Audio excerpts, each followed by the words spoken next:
আমরা আমাদের নবীকে সবচেয়ে বেশি ভালোবাসি, যিনি আখিরি নবী, যাকে বলা হয়েছে ওয়ামা আরসালনাকা ইল্লা রাহমাতাল লিল আলামিন। আমরা বারবার দেখছি কিছুদিন পর পর কারা যেন কিভাবে এসে আল্লাহ নবীর শানে কটূক্তি করে, নবীকে নিয়ে অশ্লীল ভাষায় গালিগালাজ করে। এই দেশের মানুষ নামাজ না পড়লেও যদি কেউ নবীকে কটূক্তি করে তার কলিজা ছিঁড়ে যায়, সে রাজপথে নেমে যায়।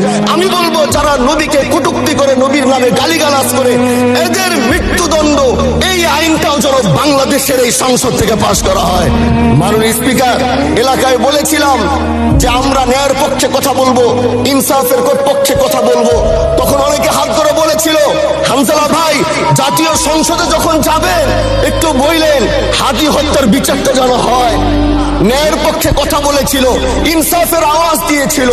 আমাদের মতোই যুবক মাননীয় স্পিকার, তিনি এই যে স্বপ্ন বলেছিল এক সুন্দর বাংলাদেশ করবার, রাস্তার ভিতরে সেই স্বপ্ন থামিয়ে দেওয়া হয়েছে।